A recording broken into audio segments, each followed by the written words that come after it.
out of here.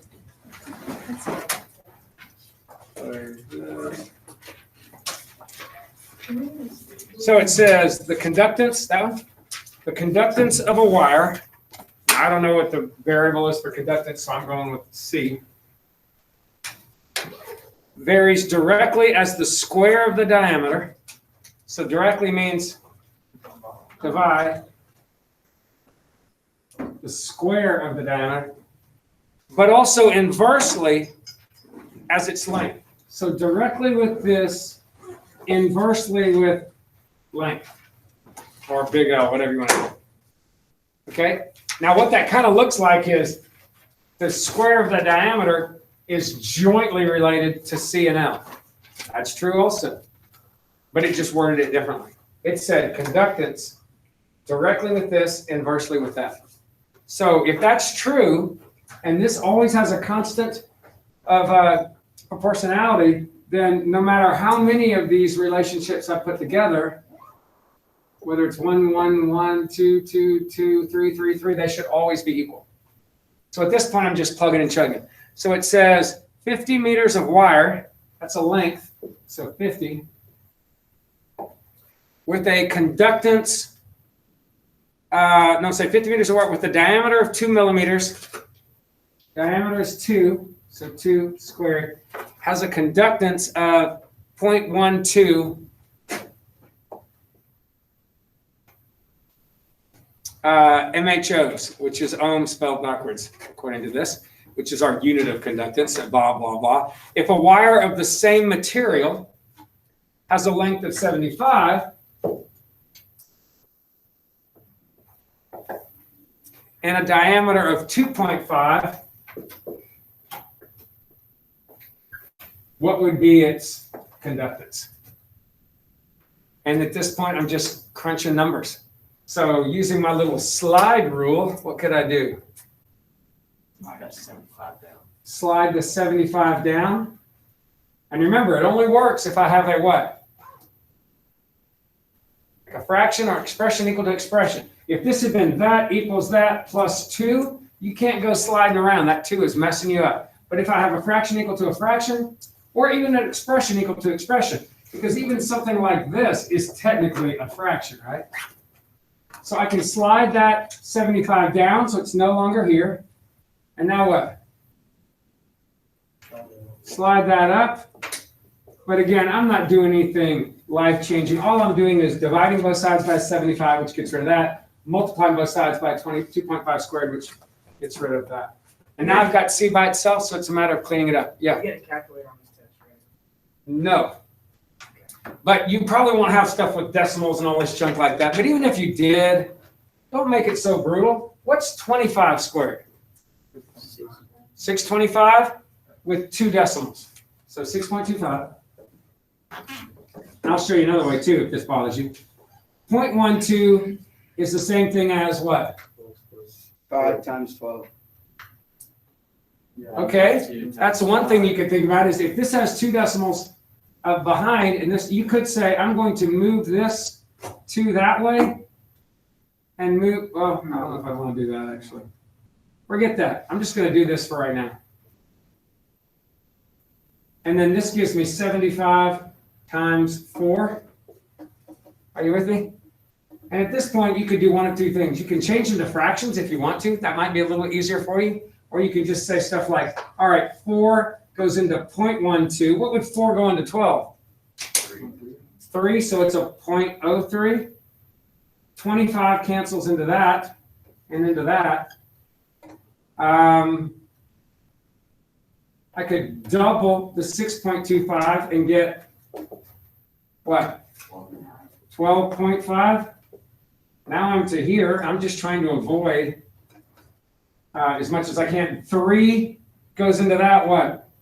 0.01. And what's 1 times 12.5? 12.5, but I would have to have how many total decimals?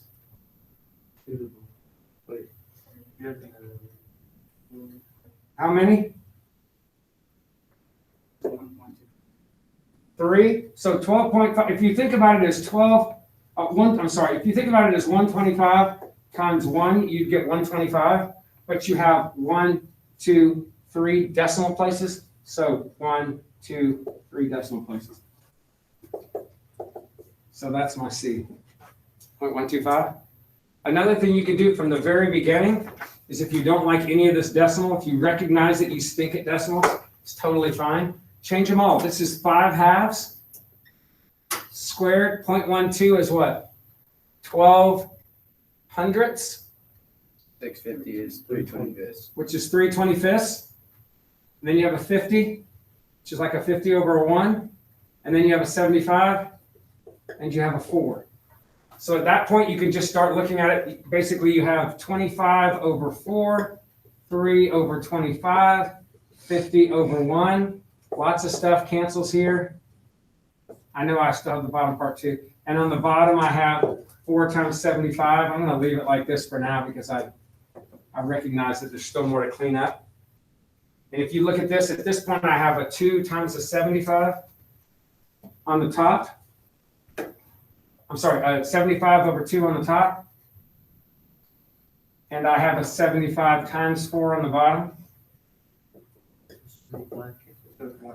And isn't dividing by that the same thing as multiplying by a reciprocal of that?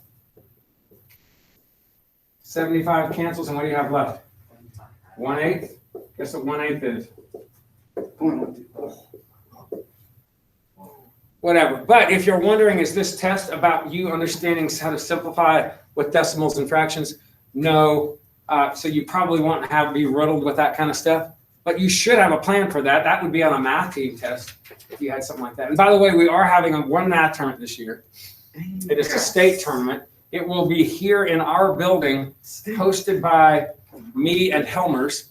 And it most likely will be on April 10th, which is the Saturday, April 10th, in the morning from you'll probably get here at around 8:30, 8:45, like you do normally for the state tournament. And it'll go from 9 to 11. And then you'll be gone. Okay? You with me? So you might want to mark your calendars for that. It won't require a permission slip or anything like that, like I normally have y'all sign. But if you want to mark that down for April 10th, if you happen to have a conflict that's legitimate, I don't think I have had some of the greatest stories. Mr. Hurry, I got to go eat pie at my grandma's house. It's a tradition. I understand that, and I appreciate, listen, quality time with your grandmother is good. But I only ask a 2-hour window of you this year. I'm giving you a big head start, April 10th. It's not Easter weekend. That's the week before. So please, on April 10th, squeeze out that time for me. Most of you sleep until 11 anyway, right? If you play soccer, I need to know. I think I've had people checking schedules. I don't think there's a conflict. A lot of times you might have a noon game or 1 game. I think we can still make it. Maybe outdoor track. Plus, if there's girls soccer, I think we got some pull here with the girls soccer coach. Maybe we can bump it. Anybody play dude soccer? Me. You do? I don't think we have any games on the weekend, though. None on the weekend, really? No, they're all. Yeah, and we used to have a lot of show choir, but I hear nobody's in here is in show choir. It's amazing. Usually I have 12 conflicts. Y'all are the first class that not a single one of you in either class is in show choir. We're dedicated to math. That's right. Okay. We kind of kid about that because we're show choir. They always have conflicts, whatever, which gives us a little extra love for you guys. But anyway, if you do have a conflict, let me know. And if we can't work it out, we can't work it out. But we get to control when to give the test. So any time from the 9th through the 11th, we can give it. I'm just feeling like the Saturday morning is going to be the best option. In a perfect world, if we didn't have all this chaos, I could maybe do it on the day. Maybe we could do it in class from 8 to 10. If I could bring you somewhere, line up a bunch of desks or do something in the gym or what auditorium. But I just can't do that and socially distance everybody along with everybody else in the building. It's too tough. What we'll probably end up doing is yanking desks out in the pod. And then we'll have Algebra 2 in one pod. Because that's a lot, 40 people. It's spread out a good bit. So we probably will have half of you in one pod, half of you in another pod. And then Helmers and I will. But I think there's 120 people. So I don't know if we can even get 60 in a pod. I can get 20 in this spot. I might be able to squeeze 60. We'll see, but whatever. Well, we have some time to work that out.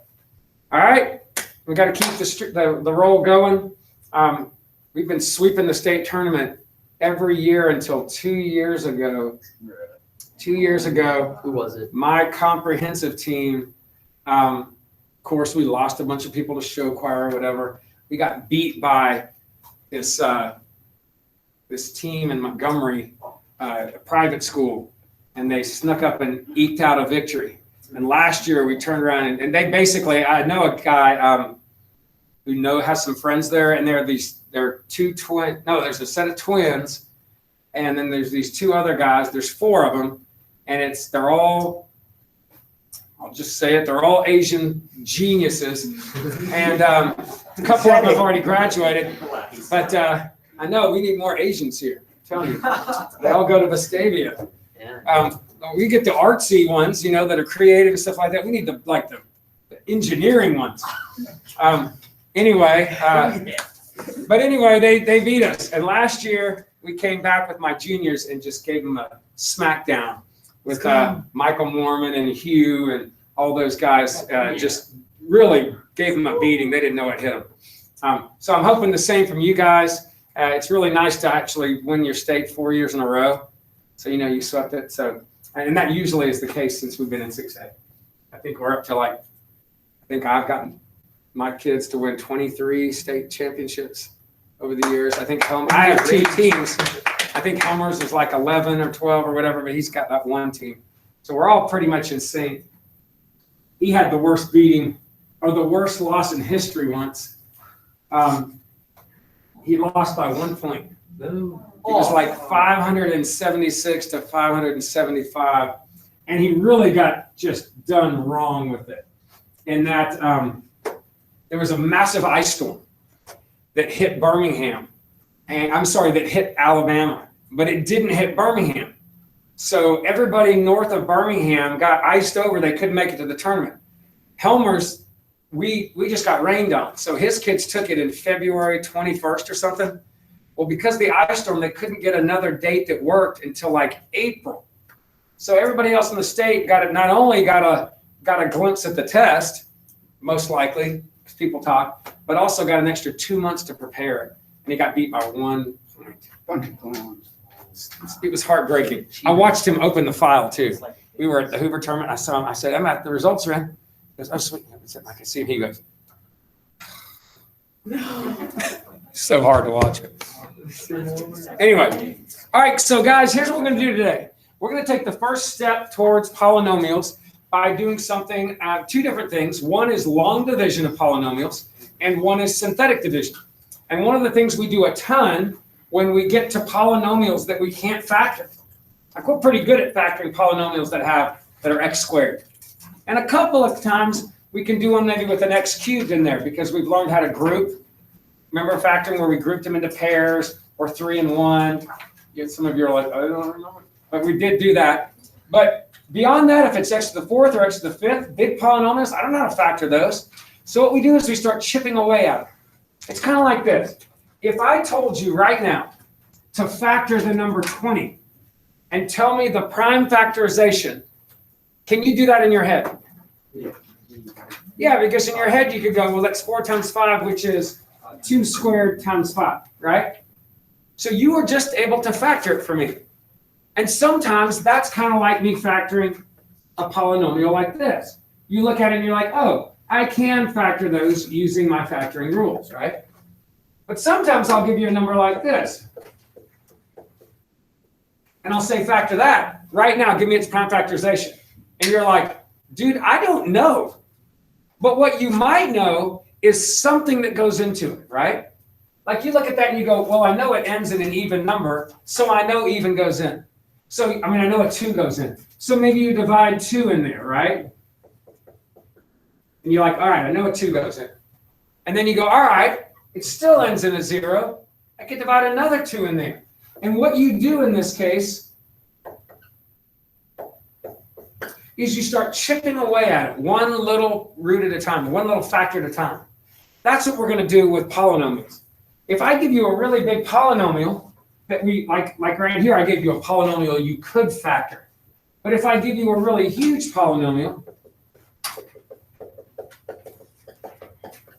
you're not going to know how to factor that into the four factors that it has. You're not going to have any idea. So the idea is, well, and I'm going to teach you how to make some good educated guesses. You're going to slowly start chipping away at this by dividing a little bit at a time until that goes from x to the fourth.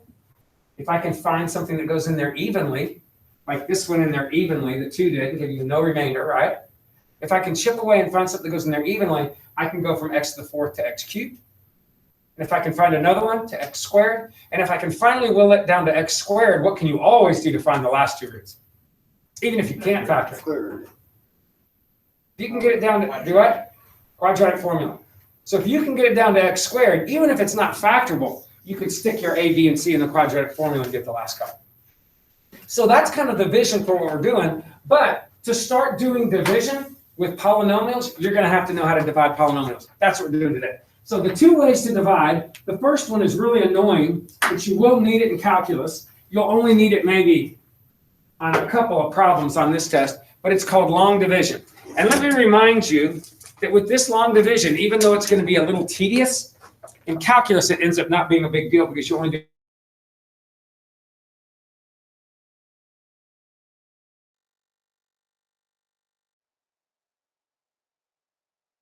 on these. So you got to really slow down and be careful, really remember the rules, but I hope that you'll see that the rules for long division are what you already know. So let me remind you about some long division right here. And I'm going to ask some stupid questions intentionally to make you think about process. So what if I were to divide 16 into 4, 7, 1, 5, 3, 1, and 5? What would you do? How many times does 16 go into that? You don't know? So I don't know how many times 16 goes into that. So I'm going to ignore most of this problem, and I'm going to focus on what I can go into. Are you with me so far? Now, 16 doesn't, I mean, it goes into that a whole bunch of times. I mean, clearly. But because it's so big, I'm going to go look at the 4 first. Now, does 16 go into that 4? No. So I think, well, what about the 47? Yep. Now, now you're about to write what up top? A 2. 2. So putting a 2 right there is kind of like saying, hey, 16 times 2 is as close as I can get to that without going over. I don't want to go over, okay? Now, in regular polynomial division, it will actually go an exact value into this initial amount. So it's a little bit different, but it's very similar to saying 16 times what gives me that, or really close to it, without going over. So you put a 2. Now what would be your next step? And by the way, it doesn't mean 2. It really means what? 200,000, right? Times. Approximately 200,000 times with some extra change.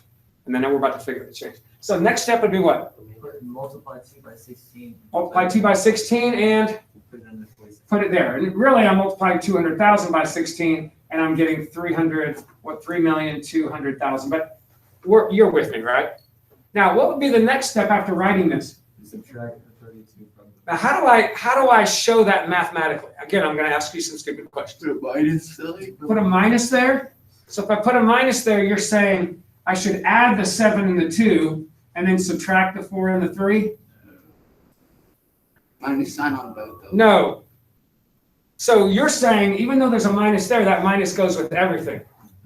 So I need to actually subtract the 7 minus the 2. Now think about it. If this was a polynomial in there, it's really easy when you put a negative out in the very front to not remember to change all the signs. So what I do in a polynomial, you'll see me, instead of putting a negative just out in front, I'm going to change all the signs. Kind of like going, hey, this is going to be a -3 and a -2. Except here I didn't have to do that, but you're with me, right? Now, what next? Bring down the next number. You're going to see all this same stuff in play. Now, I start the process over again. Now, I only brought down the 1, but technically, I'm bringing down the 15315. Because I'm still dividing it into what's left. But I don't need to do that for this process, and that's going to be true for a long division as well. So 16 times what gives me that? 9, and if you didn't know that, maybe play 8, 9, but in this case, 9 does work. and I end up with 144. And once again, even though I put a negative there, I'm remembering I'm subtracting everything, right? So what's 155 minus 144? 7. And I may have to borrow. If you need to borrow and stuff like that to do it, knock yourself out. Next step. Bring down that, 16 into 75. 5 would give me 80, so 4 would give me 64. Change the sign. 11. Bring down the 3. 16 times what? 6. 7. 6. 7 times that's Yes, 42. 11. Oh, really close, right? Drop the 1. Oh, so nothing goes into that, right? So what do I do when nothing goes into that? 0, and I technically could say 0 times 16 is 0, and I still have an 11. Some people don't do that. Some people just drop an extra number and throw a 0 in there. But make sure you hold that place with a 0. And then finally, 16 times what gives me? 7. And 7 times that I've already done, 112. Subtract, and you get a 3. Now, do I write my answer like this? No. Do y'all remember doing that? Yeah. At the very beginning? Yeah. We don't write R3. There's 3 what left? 3/16. 3 over the divisor. So there's 3/16 left. Now the remainder's 3. But there's really 3/16 left. Now, really, we write our answer like that. But what I'm really saying here is I have, what, 200,000 plus 90,000 plus 4,000 plus 700 plus 7 plus 3/16. But we don't write it like that because this is how we write numerals. Are you with me? But with polynomials, I do have pluses in there. So in polynomials, as you're going through this process, you're going to be putting values up here that are going to have pluses, sometimes even minuses up there. And in the end, you're not just going to take remainder over divisor, you're going to put plus remainder over divisor. But you're going to see this process feels very similar. There's just a whole lot more ways you can make careless errors. And you really got to be careful.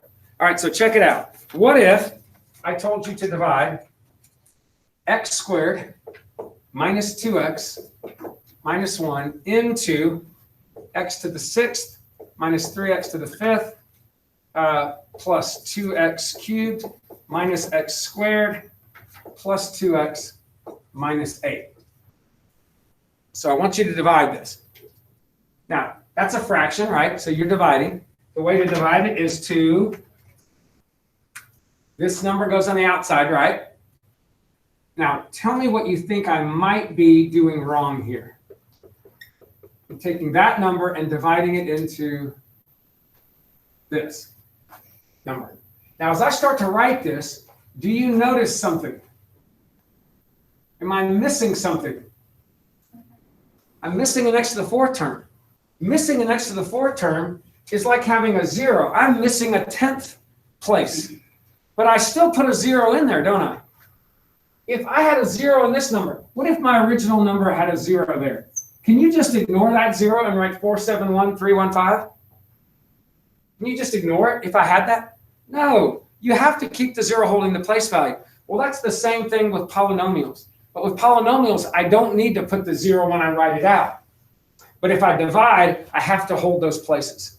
So if you're missing a term, whether it's here you can get a little sloppy, but I still don't suggest it. If you're missing a term there or missing a term there, put a 0 or even like a 0x to the 4th in its place to hold that place value, and you'll see why.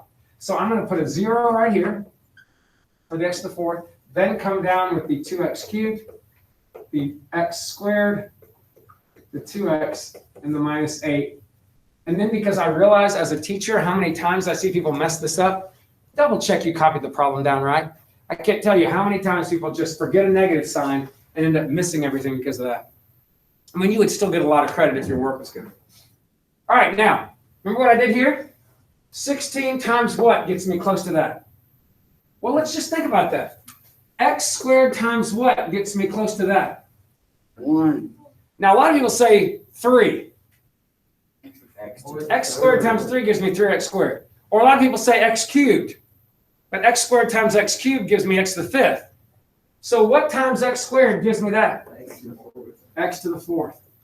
Now you could also say x squared divides into that, right? And you can see that most of it cancels. But I like to say what times this gives me that, and I'm going to write it up top. Now what did you do when you wrote the 2 up top? You multiplied it by this and wrote it down? I'm going to do the exact same thing. So x to the fourth times all of this and write it down. So x to the fourth times that is 6. x to the sixth. X to the fourth times that is negative 2x to the fifth. And x to the fourth times that is negative x to the fourth. And then what did I do here after I wrote that number down? I negated it. Now, if I just walk up here and do this, do you see the error? If I just go, oh, I will end up subtracting that, but then end up adding these. So what do I want to do? Change the sign. Change the signs. And I'm going to go through and do that, and then I can just add stuff because I've already changed the signs. I've already put the subtraction in there. So what's that and that give me? Nothing, and that will always give you nothing if you've done it right. What does that and that give me? Negative 1x to the fifth. And do you see what would have happened if I didn't put the 0? I would have had a 2x cubed adding to an x to the fourth. But I have a 0 adding to x to the fourth, and I'm holding that place value. Now, what did you do after you got that 15 here? Hold the next term down. You're going to drop the next term down. And then from here on out, this process just keeps repeating until the power here on the bottom is smaller than the power here. Just like the value here on the bottom was smaller than the value here. And I can't divide anymore. But here it's about powers. So I can keep going though, right? X squared times what gives me that? Be careful. Negative third. Negative Oh. x to the third. So negative x to the third. You got to think about the numbers too. And what's negative x to the third times all of this? Negative x to the fifth plus 2x to the fourth plus x cubed. And then once I write that, what do? Change the sign. Change the signs. And then I've already put the minus in there. Now I can just combine them. That and that once again gives me 0. What is positive 1 and negative 2? Negative x to the fourth. What's positive 2 and negative 1? Positive x cubed. And then bring down the next term. Now in calculus, you might do this occasionally, pre-cal occasionally, but I'm not going to make the difference between the powers 2 and 6 because it's just so tedious. Normally it's like 2 and 4, so it's a couple steps and you're done. All right? Or maybe not even that, maybe 2 and 3, 1 step and you're done. But a lot of time, or 2, but a lot of times, and a problem like this on your test, it's going to be multiple steps like this. Because I want to see that you're disciplined enough to get through this. Now, keep going. What times what gives me that? Negative x squared. Multiply. Negative x to the fourth. Positive 2x cubed. Positive x squared. And then I what? Change my signs. And I get 0 again. Negative 1x cubed. Negative 2x squared. Plus 2x. Couple more steps. That times what gives me that? Look again. Negative x. So that times a negative extra x gets me that. Negative x times this. Positive 2x squared. Positive x. Change my signs. Combine. 0. Negative 4x squared. Positive x. And you can see the power's still not smaller, but it's going to be after this next step. So what times x squared gives me negative 4x squared? Negative 4 times all of that. Negative 4x squared. Positive 8x. Positive 4. And then change my signs gives me a negative 7x minus 12. If I've done the math correctly, which I hope I have. Anybody see an error?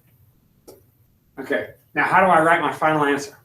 Negative 7x 12 over. Negative 7x minus 12 over the divisor, but do I write it just like this? Plus.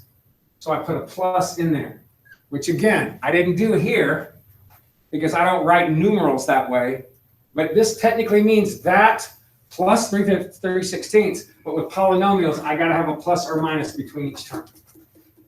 And by the way, don't do this. People all the time see a negative right there and go, oh, I need to bring that negative down. If I bring that negative down, what would I have to do? I can't just drop that one negative down, can I? I'd have to factor it out. Don't bother. Not even textbooks do that. So don't bother factoring a negative out because it's not better that way. It's just different. So just leave the plus, leave that how it is, and you're good. And in the rare instance that these factored and you could cancel something, then yeah, give it a shot. But rarely does that happen. And if it did happen, I probably wouldn't count off if you missed it because I would have probably missed it, but I would have given a few bonus points if you happen to notice. Because a lot of times when I make these problems up, I don't realize that they share a common factor. That common factor might show up here. Y'all with me? Now, answer this question. What would have it meant if, when you got down to here, there would have been nothing left? Everything canceled and you got a bunch of zeros. That means that this goes in there evenly. That means this is actually a factor of this. Just like if I divide 2 in and it goes into a number like we did earlier. If it went in there evenly, I know that 2 is a factor. Now, I can always divide numbers into stuff, right? Like I can divide 5 into this number, and it is a factor. 16 was not a factor, was it? So just because you get a remainder isn't bad, but what we're doing starting tomorrow is we're looking for factors. We're looking for factors. So when we divide, we're looking for places where it equals 0. Those are going to be more important to us. Doesn't mean it's necessarily bad when you get a remainder, but in the context of what we're doing moving forward, it would be. Now, this is long division. I am not a huge fan of it, but that is the only way to divide polynomials into other polynomials that are higher than a degree of 1. But there is a way to divide numbers into polynomials when instead of being like x squared minus 2x minus 1, if it's just a single power of x, like a 2x minus 1 or an x plus 2. And that process is called synthetic division. And in synthetic division, somebody just noticed some patterns and created a little process. You're actually not even dividing. I mean, you end up dividing, but the math you do is addition and subtraction and a little multiplication. But I'm going to show you that process next. But again, can't do that with polynomials that have higher powers there. So this is called long division. The next process, which we're going to use a ton of, is called synthetic division. And before we get into that, can y'all tell me what you think the number one biggest mistake is, other than carelessness, on long division dividing? Having your problem drawn. Having your problem. Either forgetting to change the sign, Leaving the x to the 4th now. forgetting that 0 is the biggest thing. Copying the problem down is a big deal sometimes. Sometimes somebody will forget one time to change the signs, just carelessly. You make one error, everything else gets destroyed, doesn't it? It just turns completely chaotic. All your numbers will be off. That doesn't mean you're going to miss everything, because if I see your error, I'll go and check your math from that point on. But be careful with that. And again, remainders aren't bad. They just mean that that's not an actual factor, which is okay, right? All right, that's long division. Here is synthetic division. Now, synthetic division, I boil it down to basically a 2-step process, okay? But let me give you an example of what it is. So here we go. What if I want you to simplify this? And you're going to use this a lot this year and next, and even in calculus. So this is saying to divide this small number into this big number. So normally, I would do long division. I would write x minus 1. I'd write the big polynomial, and I'd start the process. Well, synthetic division does things a little differently. So synthetic division says, we're going to take this number, set it equal to 0, and solve, and we're going to use that that root of that factor, we're going to take the root of that factor and use it as a synthetic divisor. So I'm going to write it down, and I like putting a little box around it. Most people do this, or a little L looking thing to kind of separate it from what I'm about to do. Next step, I'm going to take all the coefficients and the constants of the polynomial, and I'm going to write them out to the side of this. So I'm going to take this and go 2, -3, +4, and 5. And remember, if you're missing a term, put a 0 in there, because that, again, is the number one most missed thing. And copying the problem is right up there with it. So 2, -3, 4, 5, 2, -3, 4, 5. And notice that -1 changed to a +1 when I said it equals 0. Now, two-step process now. You're going to leave some space below each number. So if you have lined paper, leave a line right there. Okay? Two-step process. You're going to add whatever's right here. 2 and nothing is 2. Put your answer there. That's the first step. Add the column. Second step, multiply this by this and put it in the next column. That's it. And then keep repeating. Add the column, multiply this by this, put it in the next column. Add the column, multiply the 1 by the 3, put it in the next column.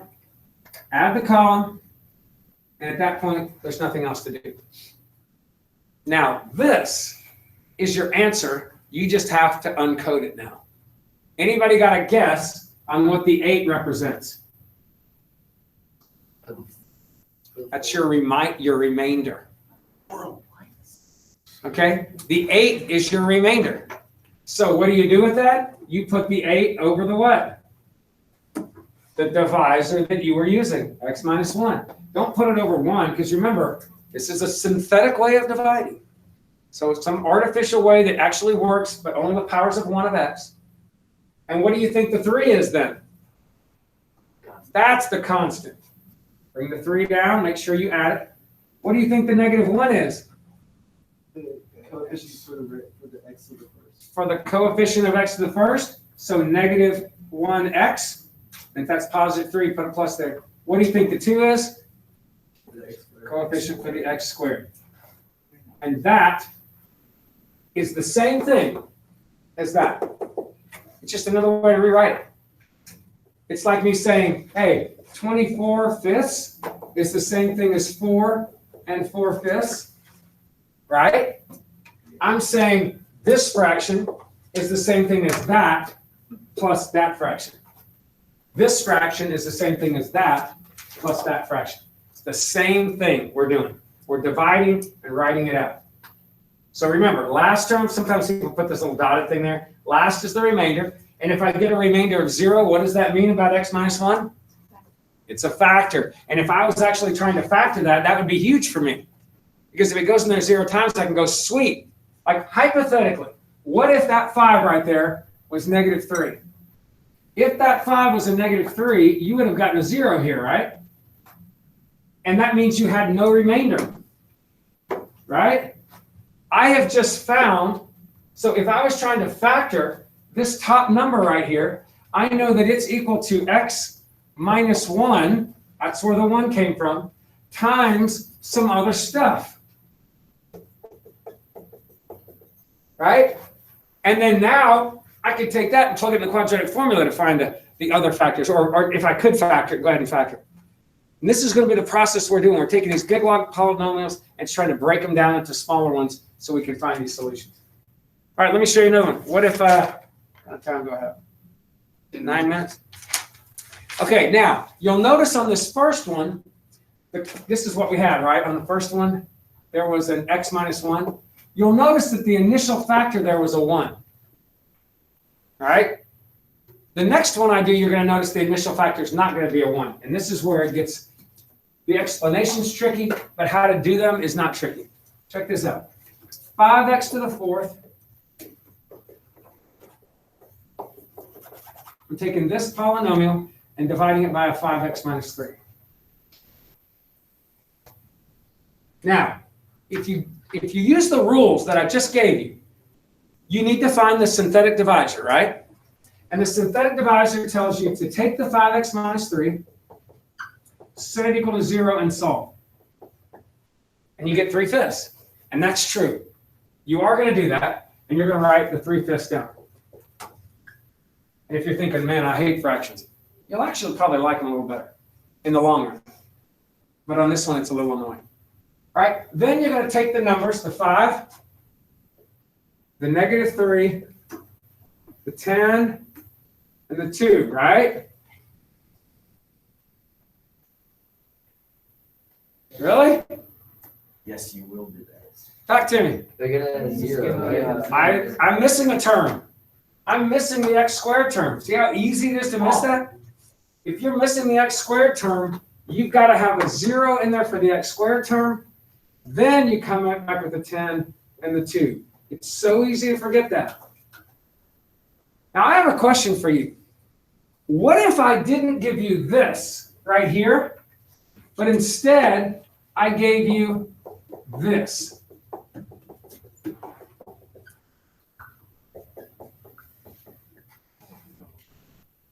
What would your synthetic divisor be? Still 3/5. What would you be dividing into? Still 5, -3, 0, 10, and 2. So with my thinking right now, that would mean that these are the same things? That can't possibly be true, can it? I mean, this is different than that. If I set that equal to 0 and solve, I still get 3/5, don't I?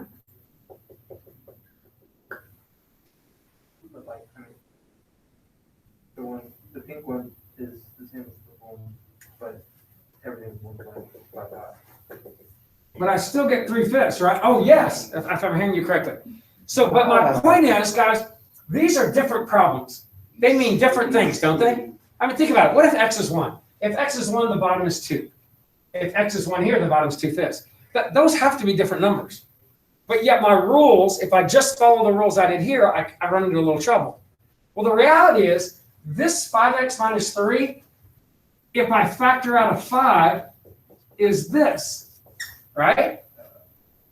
So when I divide synthetically by a 3/5, all I'm really doing is dividing this part into my function. I still haven't yet divided by the 5. But the 5 isn't a factor, it's just a number. So what can I do once I'm done with all of this to fix the fact that the 5 technically hasn't been divided in? How could I, when I'm done, go back and divide by the single number 5? Couldn't I just put it all over 5? So that's what I'm going to do. I'm not going to overthink this. I'm going to do the same thing I did here. But if I ever have a lead number that's a number like 5 or 3 or 2, when I'm done, go back and put it over the 5 or the 3 or the 2, whatever it is. Watch, hardly anything changes. So once again, the way I will do these moving forward is go, oh yeah, I got to be careful about that 5, set it equal to 0, get my 3/5, and start the process. So here we go. Add the column. What's 3/5 times 5? 3, put it there. Add the column. Love the zeros. What's 3/5 times 0? 0. Add the column. What's 3/5 times 0? Add the column. What's 3/5 times 10? 30/5, which is 6. Add the column. I'm done. Now, normally I would say that my answer is what? What does the 8 go over? Remainder. 8 goes over 5x 5x minus 3. And notice that the 5x minus 3 already has, not only does it have the x minus 3/5 in it, but it also has the 5 in there, doesn't it? So when you put that over a 5x minus 3, you're taking care of that extra 5 on that part. Are you with me? But what does the 10 represent? The constant. And what does the 0, other 0, 5 represents this, right? Well, these don't matter, but I now have to go back and divide all of this stuff by a 5. because that 5 hasn't been accounted for yet. So I just go back and go, well, that's divided by 5, all of these numbers divided by 5, but the 8, by putting it over 5x minus 3, already put it over both. So what do I end up with? I end up with x cubed plus 2 plus that. And the only really thing that changed is I just went and divided the numbers, the constants in the x terms, by that extra 5. Let me show you this again. And if you're getting this, these are the hard ones I'm throwing up right now. All right, what about this one? 6x cubed plus x squared plus 7x plus 6. And I'm dividing this by 2x plus 1. So what would you do? Put a 1/2 in the box. Really? A negative 1/2. Okay, set it equal to 0 and solve, and you get a negative 1/2. So isolate that from what? 6, 1, 1, 7, 7, 6. All right, everything's positive, and I didn't have any zeros to insert. And what have I noticed about this, though? It's got a lead number. So when I'm done, what do I have to do? Go back and divide everything but the remainder by 2. But the remainder, I'm just going to put over 2x plus 1 because the 2 is already in there. Because again, this 2x plus 1 is the same thing as a 2 times an x plus a half. And that negative 1/2 accounts for that part, but I do have to go back and divide by the 2 for the rest. So what's the rule? Add the column. X. What's a negative half of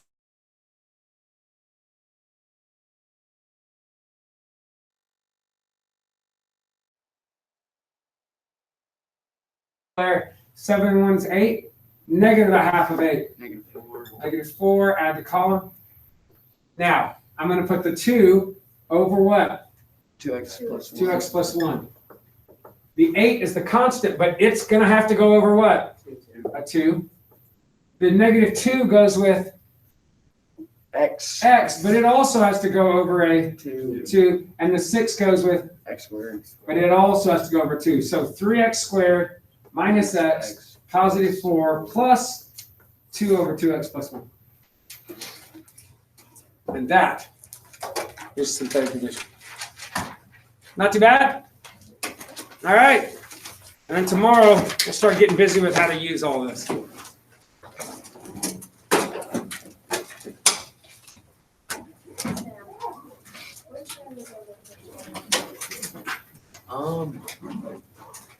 It's just like the 4 and 5, commands, and then that's basically it. And number. And make sure you give me your homework if you haven't. Those are not words. You've heard. Yeah. I'm just gonna, how many do Two. everything? Yeah, you use 2 of 4 and 5. And you use, Two, what's going on? Yeah. So I didn't. oh, that's kind of hard. Part is just saying like, the columns like going to there, Yeah. and the other ones like there's something outside of there. And you use negative commands. How many? Two? Two. 2 positive and 2 negative? Wait, no. 2 negative? It's like